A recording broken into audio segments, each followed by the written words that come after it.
Dios te bendiga, amado hermano. Este es tu hermano amigo Pastor Michael Castro y bienvenido a la última reforma por aquí por ER Church Ministries. Esta es la clase de Instituto Bíblico bajo el tema Panorama del Antiguo Testamento y en esta preciosa hora vamos a estar estudiando el libro de Esdras, Esther y el libro de Nehemías, lo cual son libros contemporáneos. El libro de Esdras, comenzamos con el libro de Esdras. El libro de Esdras cubre un periodo de tiempo comenzando alrededor del año 450 antes de Cristo. Se le dice que es la fecha de la redacción del libro. El propósito del libro de Esdras es registrar la fidelidad de Dios en el restablecimiento de los judíos a la tierra. Sabemos que el pueblo de Israel en el libro de Esdras acababa de salir dentro de lo que era la primera deportación de Babilonia. El pueblo de Israel había sido llevado 70 años antes atrás al cautiverio de Babilonia, los reinos del sur, y habían pasado allí 70 años. Ahora por fin era tiempo de regresar. El libro de Esdras nos habla primeramente acerca del propósito de regreso bajo la dirección de Zorobabel del capítulo 1 al 6 y luego el regreso bajo la dirección de Esdras del capítulo 7 al capítulo 10. El libro de Esdras cubre un periodo total de algunos 80 años de historia. Habla acerca de el regreso del pueblo de Israel bajo Zorobabel, luego el lapso de tiempo en el silencio y luego habla acerca del regreso del pueblo nuevamente bajo la dirección de Esdras. Alrededor del año 538 vamos a ver diferentes tipos de decretos en esta clase. El primer, y no es de los decretos de los apóstoles, ¿verdad? Sino los decretos de los reyes persas. Quienes habían llevado al pueblo de Israel cautivos a Babilonia 70 años atrás era el reino de los babilonios de los babilónicos, ¿verdad? Bajo el liderato de Nabucodonosor. Nabucodonosor sitió la ciudad por algunos 9 meses y luego de 9 meses el pueblo, con miedo de morir de hambre, dice las escrituras que se abrió una brecha y la ciudad fue tomada. El pueblo de Israel fue llevado a cautiverio a Babilonia por 70 años y la ciudad fue quemada. El templo fue destruido, las murallas fueron quemadas, las puertas fueron quemadas en fuego y la destrucción fue total. Ahora bien, Nabucodonosor no se llevó a todo el mundo. Nabucodonosor se llevó a los hombres jóvenes, se llevó a los hombres que todavía tenían fuerza, a las mujeres que estaban en una etapa de la vida que todavía podían tener hijos, sí se llevó a los niños. Los únicos que se quedaron en Jerusalén fueron las viudas, los huérfanos y los enfermos. Así que Jerusalén no estaba del todo desierta, pero la mayoría de las personas y las personas fuertes que podían tener un control militar y el control de poder llevar a cabo cualquier tipo de actividad económica en Jerusalén fueron llevadas cautivos a Babilonia. Entre ellos se encontraba Daniel y los 3 jóvenes hebreos.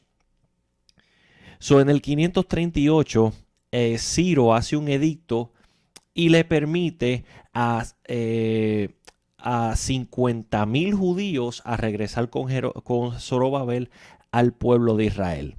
Así que en el 537 Zorobabel toma a 500,000 judíos y regresa a Jerusalén con el propósito de restaurar el templo y la adoración al Señor.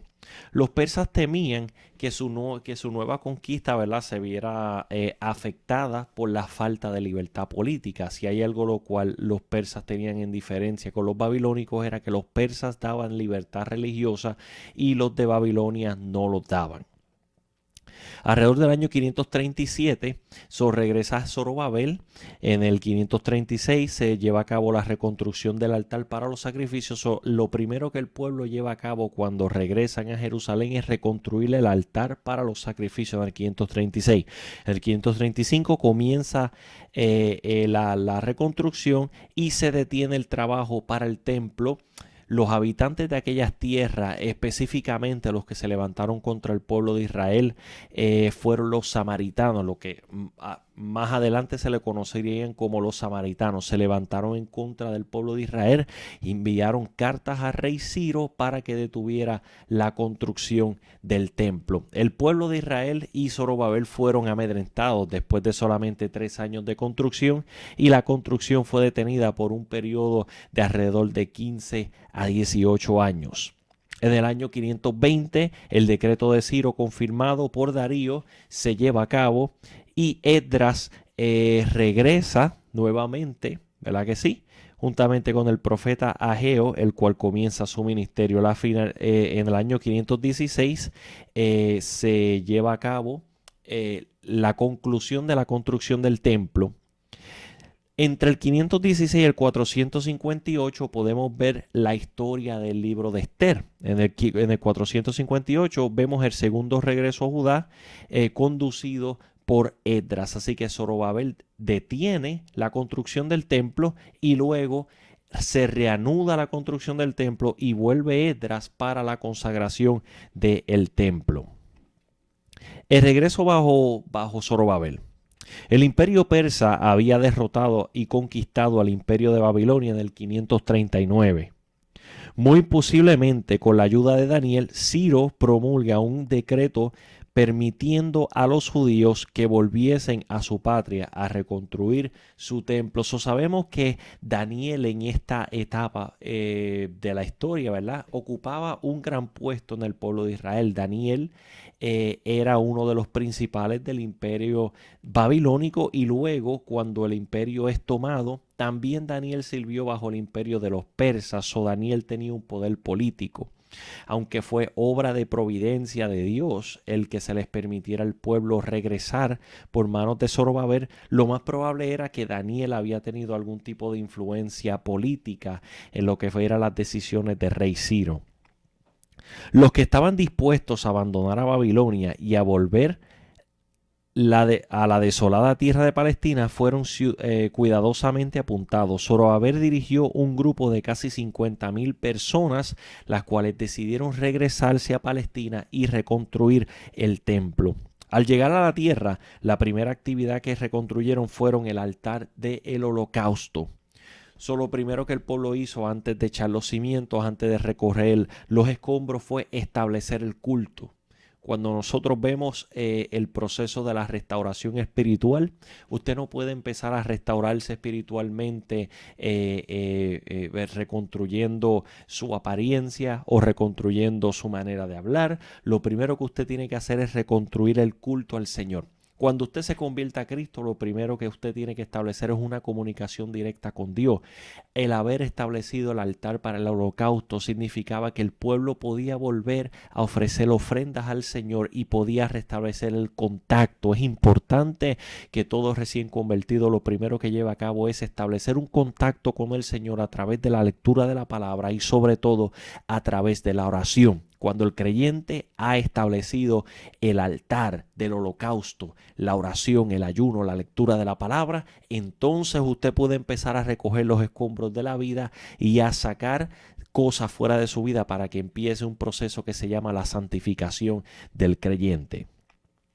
Al llegar a la tierra, la primera actividad que reconstruyen es el altar, limpiando el lugar de los escombros y echando los cimientos del templo. Podemos ver que los escombros eran muchos, dice las Escrituras, ¿verdad que sí?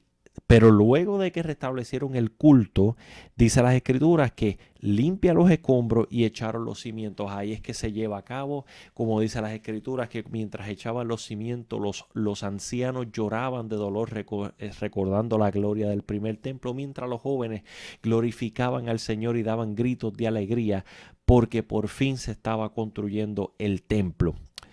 Cabe decir que el templo que construyó Zorobabel era mucho más pequeño que el templo que había construido Salomón.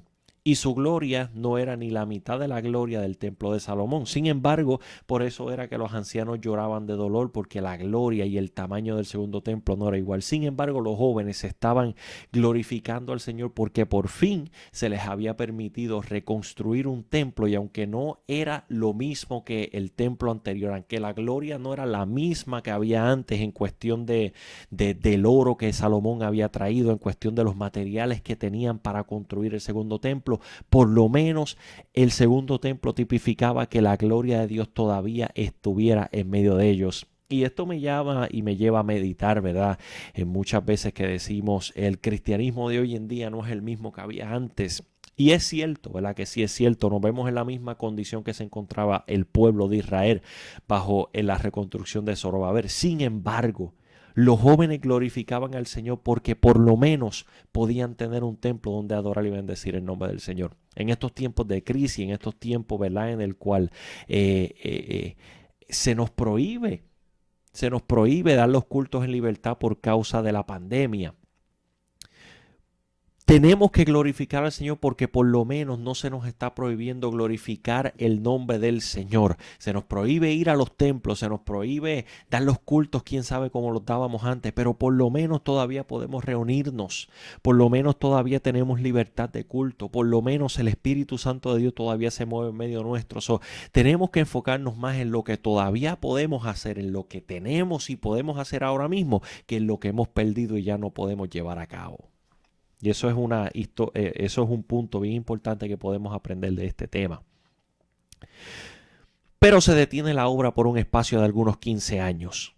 Dentro del espacio de algunos 15 años, retado por los motivos de los profetas Ageos y Zacarías, el pueblo se dio cuenta de la necesidad de volver a edificar el templo y llegaron a comprender que habían sido desobedientes e incrédulos.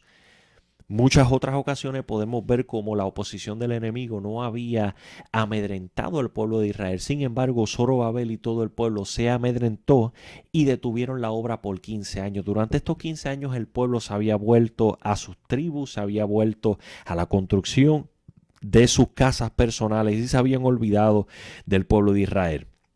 Por eso podemos ver el llamado de Ageos y Zacarías a que dejen de vivir en las casas artesonadas, a que dejen de vivir en un periodo de comunidad y se levante el pueblo completo y vuelvan a edificar el templo y la casa del Señor. Después de 4 años de duro trabajo, terminó la construcción y se dedicó el templo alrededor del capítulo 6, versos 14 y 18. Ahora bien, un segundo decreto llamado el decreto de Artajerjes. Al cabo de unos 80 años después del primer regreso, bajo la dirección de Zorobabel, el escriba Esdras volvió con 1500 personas. Zorobabel empezó a construir el templo, detuvo la construcción luego de 3 años por algunos 15 años. Luego de 15 años se levanta el profeta Ageo y Zacarías.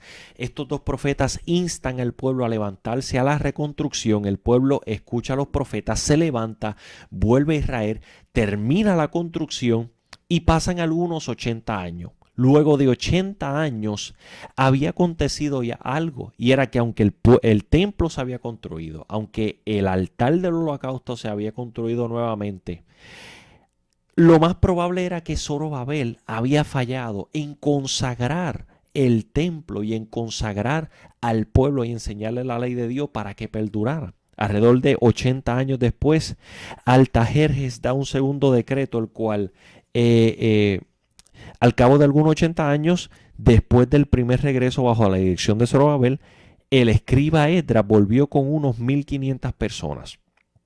Indudablemente Esdras no había nacido cuando se promulgó el primer decreto. Su propósito al ir a la tierra era llevar una sustanciosa ofrenda para ayudar a la gente allí y para enseñar la ley de Dios. Esdras se había levantado con 1500 varones principales para llevar una ofrenda especial a Jerusalén y para enseñar la ley de Dios. Esdras era un escriba sacerdote, el cual enseñaba la ley del Señor al pueblo persa. Pero él no entendía y todavía no conocía de la condición espiritual que tenía el pueblo de Judá, el cual se había regresado hace algunos 85 años atrás al pueblo de Israel. Desafortunadamente el pueblo de Israel estaba de nuevo comenzando a contemporaneizar e incumpliendo las leyes de Dios, especialmente la cuestión de casarse con los paganos y el abandono de la práctica de los diezmos y de las ofrendas. Esdras es quebrantado de corazón, un hombre de piadoso conocimiento de la palabra de Dios y obedece, que puede influir en gran cantidad a las personas. se levanta Esdras y se quebranta de corazón. Se encuentra con un pueblo el cual había abandonado la ley de Dios, el cual se había casado con mujeres de otros pueblos y habían abandonado la práctica de los diezmos. ¿Y qué quería decir eso? En aquel momento, ¿verdad? La práctica de los diezmos era bien importante. Lo más probable era que Malaquías, cuando escribe acerca del abandono de los sacerdotes, de la orden sacerdotal, del temor a Dios, incluso de los diezmos y de las ofrendas, esto habla de la condición no tan solo del pueblo de menospreciar el culto al Señor, sino de los profetas y de los sacerdotes que habían abandonado el culto al Señor y habían abandonado su responsabilidad de enseñarle la ley de Dios al pueblo. Esdras lee la ley frente al pueblo completo. El pueblo es quebrantado, hace un pacto de volver al Señor, despiden a sus mujeres, las cuales pertenecían a otros pueblos, y se consagra nuevamente al culto al Señor y a seguir la ley del Señor al pie de la letra. Hay un intervalo en el libro de Esdras y lo podemos ver con el libro de Esther. El libro de Esther, este libro completa al libro de Esdras, mientras muchos del pueblo de Dios estaban volviendo a establecerse en Palestina, se lleva a cabo la historia de Esther.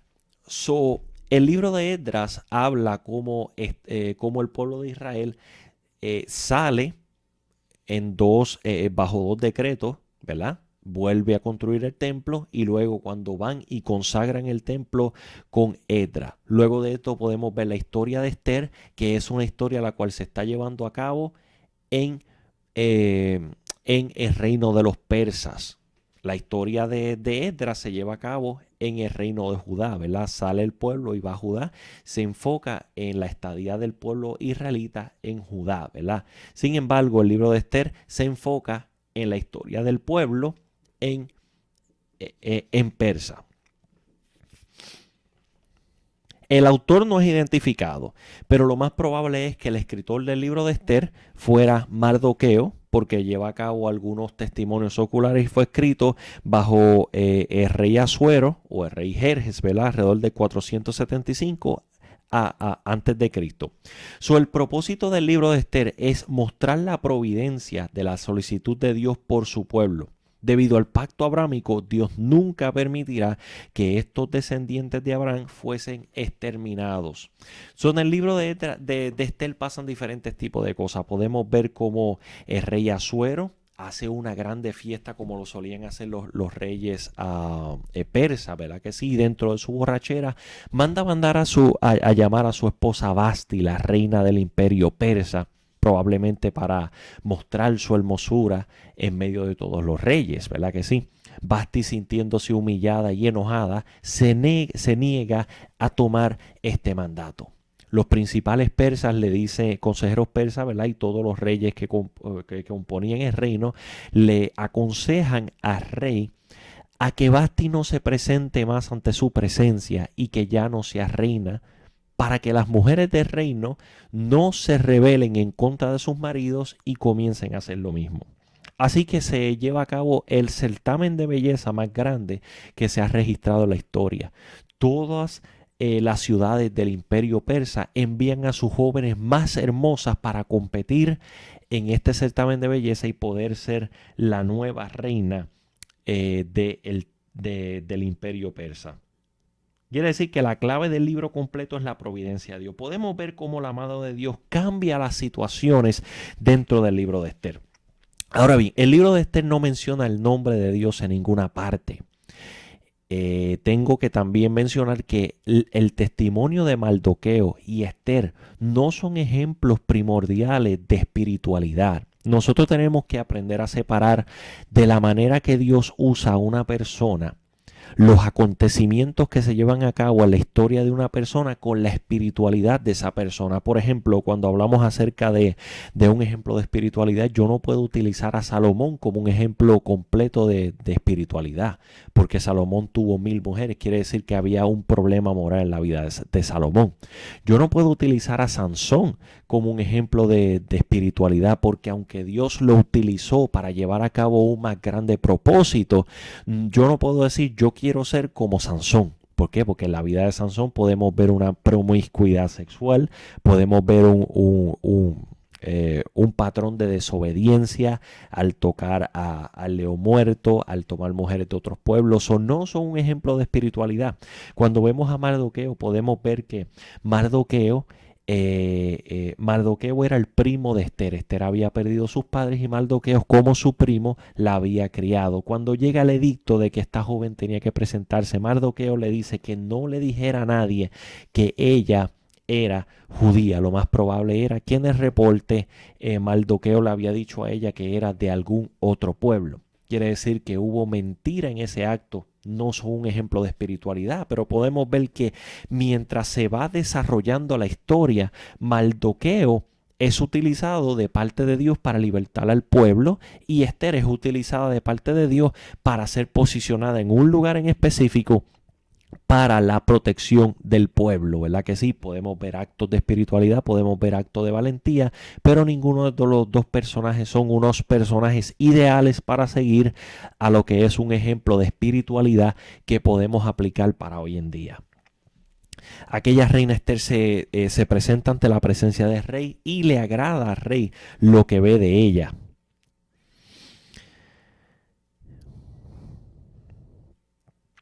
La historia de Amán, el homicidio de Amán. Amán se sintió insultado por el judío Mardoqueo. Amán es exaltado por el rey Jerjes, ¿verdad que sí? Y se había proclamado un edicto que todo hombre que viera a Amán se tenía que postrar ante él. Pero Mardoqueo el judío no quiso postrarse. A lo que Amán crea un edicto de que en cierta fecha, y hace que su rey lo firme, en cierta fecha todos los judíos fuesen exterminados de sobre la faz de la tierra. Dentro de lo que se llama el acto de la providencia de Dios, usted pregunta, pastor, ¿qué quiere decir la providencia? Esto lo estuvimos hablando hace unas clases atrás. La providencia significa la manera en la cual Dios organiza ciertas circunstancias para llevar a cabo un propósito mayor. Podemos ver que Mardoqueo no se postra frente a Amán. Pero Dios posiciona a Amán en una posición en la cual el rey va a saber quién era Mardoqueo, ¿verdad? Que se hizo. Vemos como dos de los funcionarios, de los sirvientes de Jerjes, ¿verdad? Tratan de matarlo y Amán y Mardoqueo se entera de este complot y se lo manda a decir al rey. Aquellos dos homicidas son arrestados y técnicamente Mardoqueo termina salvándole la vida a Amán. Ahora bien, estos escritos se habían guardado, esto nunca el rey no se enteró de quién lo había hecho, lo más probable porque Amán había encubrido la información, pero quedó redactado en los escritos oficiales del reino. Dentro de este edicto de asesinar a todos los judíos, Mardoqueo va en secreto y le dice a Esther que tenía que intervenir por el bienestar de sus hermanos judíos. A lo que Esther dice que ella podía incluso ser muerta si se presentaba ante la presencia del rey sin haber sido llamada. Mardoqueo acusa la conciencia de Esther diciéndole, si tú no haces esto, liberación y salvación vendrá para los judíos de parte de otra persona. Parece que Mardoqueo recordó el pacto que Dios había hecho con Abraham, que el que bendijera al pueblo sería bendito, mas el que maldijera a la nación de Israel sería maldito. Mardoqueo estaba tranquilo en las promesas que Dios había hecho sobre el pueblo, pero Esther se sintió amedrentada. Esther, al meditar en lo que su primo Mardoqueo le había dicho, dice las escrituras que envió a que todos los judíos ayunaran y ella también iba a ayunar. Esther tenía un plan y era hacer un banquete para que se presentasen frente a la presencia del rey Amán y el rey para un banquete especial. Dice las escrituras que se le fue el sueño al rey y que en aquella noche empezó a leer los registros oficiales o las crónicas.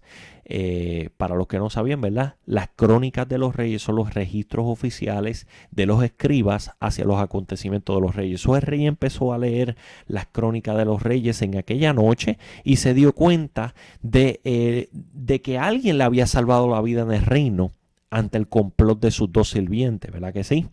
Y mandó a preguntar al rey, ¿qué se hizo para reconocer al varón que me salvó la vida? Y dijeron, bueno, absolutamente nada. Así que al otro día el rey manda a llamar a Amán y le dice, ¿qué yo haré para que se reconozca una persona bien especial? Amán el cual había construido ¿cómo le digo? Una cuerda para ahorcar a Mardoqueo gigante, ¿verdad que sí? Creyendo que era él el que iban a glorificar, dijo que se mande a poner una de las vestiduras del rey, le den un anillo real y hagan cabalgar por toda la ciudad a este hombre y proclamar que todo el mundo se postra ante él. A lo que el rey le contesta: todo lo que dijiste, hazlo con el judío Mardoqueo. Que no se te olvide ni uno de los detalles que tú hiciste. Todo lo que me dijiste que se tenía que hacer con ese hombre, hazlo con Mardoqueo. Así que Amán, el enemigo de Mardoqueo y de los judíos, es obligado a vestir de ropas de rey a Mardoqueo, a poner anillo en su mano y a proclamar por todo el imperio de Persia que Mardoqueo era un hombre glorificado de parte del rey.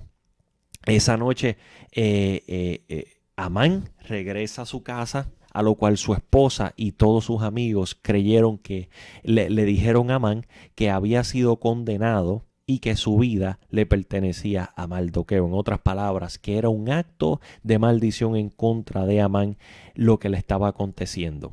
Un hombre el cual estaba atentando contra la vida de Amán, ahora en contra de la vida de Mardoqueo, ahora Amán estaba en la posición de tener que glorificarlo y proclamar un edicto alrededor del reino por completo, ¿verdad? Que sí, podemos ver ahí la providencia de Dios, cómo el Señor pone diferentes tipos de eventos dentro de la narrativa para llegar a un propósito mayor. Esto se llama providencia.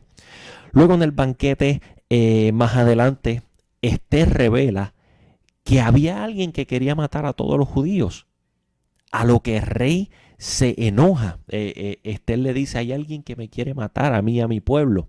El rey le dice: ¿quién está haciendo cierta cosa? Y dice: este hombre llamado Amán. ¿Verdad que sí? El rey se entera que aquella mujer Esther era israelita. Amán tampoco sabía que aquella mujer era israelita. El rey enfurecido sale de la recámara y Amán, tratando de clamar por su vida, se hace de aquella mujer Esther y le cae encima. Cuando entra el rey, dice: no te basta tratar de matar a mi esposa, a la reina, ¿verdad que sí? Sino que ahora también quieres violarla. Mira lo que se llama el acto de providencia. El Señor permite que Amán caiga sobre Esther y permite que el rey entre en ese momento para que proclame un edicto directamente sobre Amán y lo mande a colgar en la misma cuerda que él había hecho para matar a Mardoqueo. Eso se llama providencia de Dios, como el Señor organiza todos los acontecimientos para para glorificarse al final de todos los acontecimientos, ¿verdad que sí? Ahora bien, en Persia, cuando el rey, lo más importante del imperio persa era la ley. Una vez se firmaba una ley, el rey no podía retractarse de lo que había firmado. Por eso podemos ver que el rey persa no pudo librar a Daniel del foso de los leones. Dice que el rey persa trató de librar a Daniel del foso de los leones. Dice que hasta se le fue el sueño y no pudo librarlo. ¿Por qué? Porque la ley tenía más poder que el mismo rey. El rey no podía abrogar la ley. Ya la ley había sido firmada de que en tal fecha todos los habitantes de Persia podían matar a los israelitas. Ahora bien, lo que el rey sí podía hacer era escribir otra ley que permitiera que los judíos se defendieran en contra de aquel que viniera a matarlos.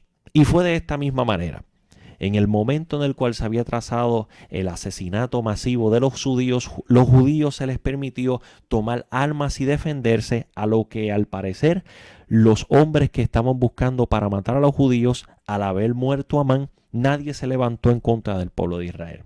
Y de ahí en adelante se celebra una fiesta llamada el Purim, lo cual los judíos celebran hasta hoy en día. El Purim es una fiesta anual de los judíos que proviene de los acontecimientos de Persia y celebra la liberación de los judíos de sus enemigos. Así que la fiesta que celebran los judíos hasta hoy, llamado el Purim, tipifica los acontecimientos del libro de Esther. Luego de esto, Mardoqueo es declarado primer ministro y se le da un puesto gubernamental en el reino de los persias. Ahora vamos a hablar un poco acerca del libro de Nehemías. El libro de Nehemías fue escrito alrededor del año 425 a.C. y se lleva a cabo durante el reino del rey Artajerjes, rey de Persia. Recuerde, el esposo de Esther se llamaba el rey Jerjes. Este era el rey Artajerjes. Y habla acerca de la cronología de la restauración. La palabra clave del libro de Nehemías es la restauración política del pueblo de Israel. Esdras se encargó de la restauración espiritual del pueblo, lo cual aconteció antes, y luego se restableció la restauración política, lo que declararía más adelante a Judá como un imperio nuevamente independiente. Los protagonistas son Nehemías, Artajerjes y Esdras. Esdras fue contemporáneo con Nehemías. El libro de Nehemías cubre un periodo de alrededor de 12 años. Nehemías, el cual vivía en Persia en el año 445 a.C., era el copero del rey. Y usted preguntará, ¿pero qué es el copero? El copero tenía una responsabilidad bien importante. Al rey, los reyes de aquellos tiempos, especialmente de Persia, estaban en peligro de que les envenenaran la comida o les envenenaran las bebidas. Así que ellos tenían un copero que era responsable de probar la bebida antes de que el rey la probara. Si el copero caía envenenado, el rey entonces podía vivir, porque quería decir que alguien estaba tratando de matar al rey. Mira el trabajito que tenía Nehemías. Nehemías era responsable de beberse el vino antes de que el rey lo tomara para asegurarse que no tenía veneno. Imagínense estar en los zapatos de Nehemías. Todos los días vas a trabajar y dices, este puede ser mi último día. Si no caigo envenenado, estoy bien. Pero sin embargo, Dios saca de ese trabajo a Nehemías y lo convierte en un principal de Israel y hasta lo más probable, el primer rey luego de la restauración de las murallas del pueblo de Israel, o un gobernante, ¿verdad? Dice que Nehemías recibe la visita de su hermano Hanani. Y cuando Hanani regresa le dice la situación de Israel es precaria, sus puertas han sido quemadas a fuego, las paredes, ¿verdad? Las murallas han sido destruidas y el pueblo está en grande afrenta. ¿Verdad que sí? Ya el templo había sido restaurado hace años atrás, ya el templo había sido consagrado por Nehemías, sin embargo el pueblo estaba en grande afrenta. La destrucción de Jerusalén se había llevado a cabo años atrás, en el 586. Cuando Nehemías llegó a Jerusalén en el año 446 a.C., hacía ya 10 años que estaba allí Esdras, el escriba sacerdote. Las escrituras son claras acerca de que estos dos hombres de Dios trabajaron juntos y sirvieron juntos. El enfoque de Esdras era la reconstrucción o el restablecimiento del orden sacerdotal y la consagración del pueblo. La responsabilidad y el enfoque de Nehemías era la reconstrucción de las murallas y el restablecimiento político y social del pueblo. Usted ve cómo somos partícipes de la multiforme gracia del Señor. Las Escrituras nos hablan de la multiforme gracia del Señor y que eso quiere decir que Dios no nos va a utilizar a todos de la misma manera. Dios no nos va a dotar a todos con los mismos dones. Incluso Dios no nos va a poner a predicar a todos, a las mismas masas. La Biblia dice que es una multiforme gracia. Viene de diferentes tipos de forma y la Biblia dice que cada cual ministre conforme a la medida de fe que se le fue dada.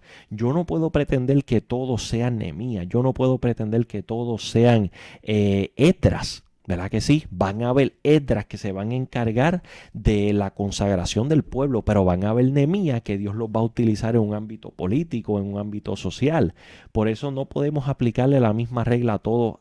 La Biblia dice, no todos son manos, no todos son la misma parte del cuerpo. Eso es lo mismo, lo bueno del cuerpo de Cristo, que hay diversidad de dones y hay diversidad de operaciones, pero dice la Escritura que el Espíritu es el mismo. Así que yo no puedo pretender que todos quepamos en el mismo molde. Es la multiforme gracia del Señor Jesucristo. Pero ya me llama la atención que aunque Esdras y Nehemías eran muy diferentes y tenían propósitos bien diferentes, los dos trabajaron juntos for the greater good. O trabajaron juntos para la labor más grande. ¿Cuál era esa labor más grande? La unificación y la fortaleza del pueblo. Y parece mentira que hoy en día no aprendamos de Esdras y Nehemías. Esdras y Nehemías trabajaron para el mismo Dios, para un propósito, para la restauración del pueblo. Nosotros como creyentes, nosotros como ministros, tenemos que unirnos y trabajar para un propósito, y es el establecimiento y el fortalecimiento del cuerpo de Cristo o la iglesia. Después de quedarse en Jerusalén durante 12 años, Nehemías vuelve a Persia. Recuerden que él le había prometido al rey que iba a reconstruir las murallas del pueblo de sus padres y iba a regresar al rey. Así que Nehemías no era como muchas personas hoy en día que no saben guardar la palabra. No. Después de 12 años regresa a Persia por un periodo el cual las escrituras no mencionan. Dice que pero después de este periodo regresa a Jerusalén Nehemías. Dice que cuando regresó encontró ciertos pecados como la retención de diezmos y el matrimonio mixto con personas paganas. Era muy evidente entre el pueblo. Malaquías, el cual era un profeta contemporáneo, denunció los mismos pecados. Lo que sugiere poderosamente que bien Malaquías ministró mientras Nehemías estaba en Jerusalén la segunda vez, o bien profetizó en el tiempo en el cual Nehemías estuvo ausente de la ciudad. El libro de Nehemías es el libro favorito mío de las escrituras completas. Es un libro el cual nos habla de una condición precaria del pueblo de Israel y de un hombre que no decidió decir, ay bendito lo que está pasando en Jerusalén. Nehemías no decidió decir, alguien tiene que hacer algo por la condición de los israelitas. Nehemías ni siquiera vio que él era un simple copero, él no tenía experiencia de construcción. Pero había algo diferente en Nehemías, y era que Nehemías estaba dispuesto a hacer algo. Dios está buscando personas que estén dispuestas a hacer algo. Todos nosotros tenemos una opinión de lo que está pasando en el pueblo hoy en día. Todos nosotros tenemos una opinión de lo que deberíamos hacer para mejorar la condición. Pero ¿cuántos estamos tomando la posición de Nehemías de orar ante la presencia de Dios y rogar? La Biblia dice que el ministerio de Nehemías no comenzó con una idea, no comenzó con su conversación con el rey, sino que comenzó con 2 semanas de ayuno y oración, con una angustia que se apoderó de Nehemías, la misma angustia que le abriría la puerta ante el rey. El rey le pregunta, Nehemías, nunca yo te he visto en esta condición, ¿por qué estás triste? Nehemías le dice, pero ¿cómo yo no voy a estar triste? Rey, cuando la ciudad de mis padres está destruida y las puertas han sido quemadas a fuego. El rey le dice, ¿cuál es tu proposición? ¿Qué me pide? Y dice que se me permita regresar y se me den materiales de construcción para construir las murallas del templo, del pueblo, ¿verdad que sí? De la ciudad. El rey le da la petición y le da persona, le da madera. Le da madera de las arcas reales y le permite reconstruir. ¿Por qué? Porque Nehemías tomó la decisión de no criticar como todo el mundo, de no decir alguien tiene que hacer algo, de no decir las cosas están malas, de no decir Cristo tiene que venir, sino de preocuparse por hacer la diferencia. Dios está buscando que dejemos de criticar más, que dejemos el tira y jala y empecemos a hacer lo que tenemos que hacer. Si la iglesia está mal hoy en día, ¿qué usted está haciendo para cambiar el panorama de la iglesia? Si los cultos están apagados, ¿está usted orando con el propósito de que Dios vuelva a moverse? Hemos dicho, wow, los tiempos pasados eran mejores que los de ahora. Dios se movía más que antes que ahora. Pero ¿cuántos de nosotros estamos orando para que Dios vuelva a moverse como antes? ¿Cuántos de nosotros estamos dándonos cuenta y siendo responsables con nuestro estudio y dándonos cuenta de lo que estamos fallando para que Dios vuelva a moverse como se estaba moviendo antes? Nehemías es un ejemplo de un hombre que no miró su condición actual, sino que clamó al Dios que lo podía convertir de un simple copero a un perito arquitecto y gobernante del pueblo de Israel. Y sobre todas las cosas, ¿sabes lo que era Nehemías? Un gran reformador, un hombre el cual llevó al pueblo de una condición baja espiritual a un reino nuevamente, y con la ayuda de Esdras, a un reino espiritual. No es que construyamos, es que construyamos una iglesia espiritual. Y para eso No tan solo necesitamos a Nehemías, necesitamos a Esdras, necesitamos a Ageo, necesitamos a Zacarías. Un equipo de 4 personas edificando hacia lo mismo. Yo no veo protagonista en la vida de Esdras, Nehemías, Zacarías ni Ageo. Veo a 2 profetas, a un sacerdote y a un copero unidos para edificar a un pueblo espiritual. Aprendamos de estos 4 siervos de Dios. Dios le bendiga.